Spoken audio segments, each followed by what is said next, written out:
Bonjour à toutes et à tous. On se retrouve aujourd'hui pour une nouvelle vidéo autour du film Disclosure Day. Le film suscite beaucoup de remarques, positives comme négatives, et j'avais envie de revenir sur certaines questions qui peuvent émerger à la fin de la séance. Alors attention, je préfère vous prévenir, ce qui suit contient des spoilers. Alors une des questions qui revient beaucoup après avoir vu Disclosure Day, c'est « Mais pourquoi Daniel n'a pas tout balancé sur internet ?» Parce que c'est vrai, après tout, il a tous les fichiers avec lui, les clés USB, dans son sac, il a donc les fameuses clés, des téléphones jetables et un ordinateur portable. En soi, juste les clés et l'ordi peuvent suffire, donc pourquoi il ne met pas tout sur les réseaux sociaux? Eh ben, très honnêtement, en raison du contexte et de l'évolution de l'intrigue, c'était tout simplement impossible. Et aussi, potentiellement, pas la meilleure idée qui soit. Parce que même si Daniel possède un ordinateur, il faut quand même pouvoir les mettre en ligne, ces fameux fichiers. Alors ce n'est pas forcément quelque chose que l'on voit au premier visionnage, sauf si vous êtes un peu comme moi et que vous prêtez attention aux moindres détails dans le plan, mais chaque clé USB comporte des fichiers qui font en moyenne entre 60 et 65 gigaoctets. Donc ça c'est ce qu'on peut voir à la fin du film, quand ils sont au studio de télévision et que Daniel upload tous les fichiers. Alors là, effectivement, ça va très vite dans le studio, mais très honnêtement, charger plusieurs clés USB avec un nombre aussi conséquent de gigaoctets assez rapidement, faut une bonne connexion. Or là, comme je l'ai mentionné, la seule chose qu'il y a dans le sac, en plus des clés et de l'ordi, ce sont des téléphones jetables. Donc pas forcément très utile pour faire un bon partage de connexion. Donc là, on se retrouve un peu bloqué. Vous allez me dire, ouais, mais il pouvait aller quelque part pour charger les fichiers. Ok, peut-être. Mais là aussi, il fallait une bonne connexion, et être sûr d'avoir le temps de charger les fichiers sans que Wardex s'en rende compte. C'était quand même un peu risqué. Une autre solution, vous allez me dire, allait être de tout charger depuis les locaux même de Wardex. Limite, on balance tout sur les réseaux, et après on efface tout des serveurs, et on laisse les choses suivre leur cours. Pourquoi pas? Ça aurait pu être une idée, mais là aussi c'était très risqué, parce que même si Daniel était en charge de la cybersécurité, il y avait toujours un petit risque quand même de se faire choper sur le fait. Donc vous voyez, déjà là, on se dit, ouais, finalement, ça pouvait pas trop passer.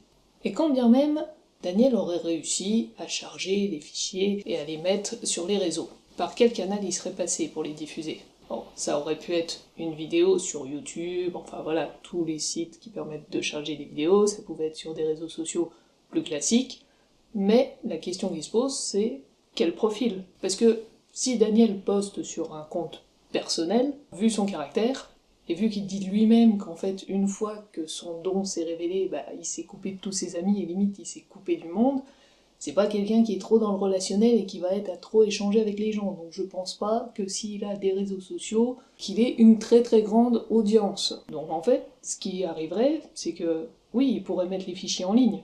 Mais en soi, si c'est un mec lambda qui balance comme ça des fichiers, qui a pas de poids derrière, qui n'est pas très suivi, alors qu'est-ce qui va se passer dans ce cas-là?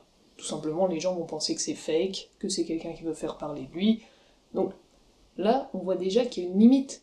Et c'est pareil, le groupe de lanceurs d'alerte, ils agissent dans l'ombre. C'est pas comme si c'était établi pendant plusieurs années sur les réseaux, par exemple, un peu à la manière des Anonymous, où là, on aurait pu se dire, effectivement, ils passent par leur canal, ils peuvent tout balancer sur Internet et on les écouterait. Là, ce n'est pas le cas. Je pense que ça aurait du mal à trouver son public, et peu de personnes y croiraient. D'autant plus que les réseaux sociaux sont quand même un monde du fake et de l'illusion. Alors je ne dis pas forcément que la télévision c'est mieux, parce qu'aujourd'hui on voit qu'il y a beaucoup de fake news, beaucoup de désinformation aussi qui passent par les médias traditionnels, mais il n'empêche que les réseaux sociaux sont quand même des plateformes où il faut également se méfier d'autant plus de l'information qui peut être modifiée, surtout là avec l'intégration de l'intelligence artificielle qui permet de modifier pratiquement tout. Alors comme je le dis, ça peut aussi se retrouver dans les médias traditionnels, mais à la différence des réseaux sociaux, dans les médias traditionnels, vous aurez un médiateur.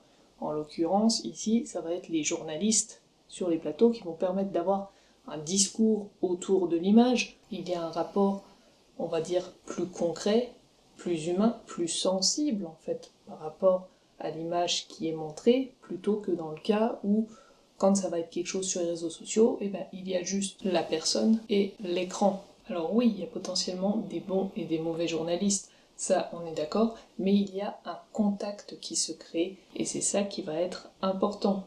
Et le fait est qu'en plus, ici, on voit que ça va être une information qui va être relayée dans le monde entier, sur toutes les chaînes, et donc ce serait beaucoup plus compliqué d'interrompre des diffusions en direct de journaux télévisés qui ont lieu partout dans le monde, plutôt par exemple de couper les réseaux ou de manipuler, d'avoir quelque chose qui pourrait être fait plus facilement sur Internet. Donc voilà, c'est aussi ça qui va jouer pour ma part en la faveur de montrer plutôt ces images via un média traditionnel que par les réseaux, parce que ça aurait beaucoup moins d'impact. Et c'est d'autant plus important avec cette révélation finale, cet extraterrestre qui est montré devant les caméras du monde entier, en direct. Ce ne serait pas une aussi grande révélation si ça avait été dévoilé après la diffusion des contenus sur les réseaux sociaux. On se serait dit, oui bon c'est une autre vidéo, c'est pas du direct, c'est du fake, voilà, on n'y aurait pas cru. Alors que là, c'est un peu une manière de dire, bon, vous allez nous dire, ok, vous nous avez montré ces images,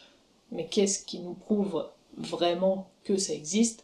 Et là, on t'amène sur un plateau, dans tous les sens du terme, cet extraterrestre qui est la preuve vivante de tout ce qui a été rapporté et de toute cette vérité qui a été cachée pendant longtemps.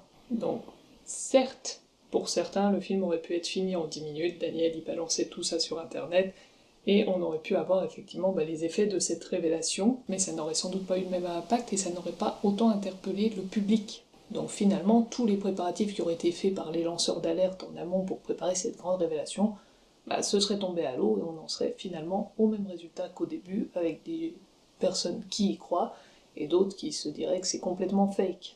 Alors oui, il y a peut-être une vision un peu trop optimiste et un peu à l'ancienne du journalisme, mais pour moi, je trouve que c'était finalement la meilleure solution et qu'on ne pouvait difficilement faire autrement.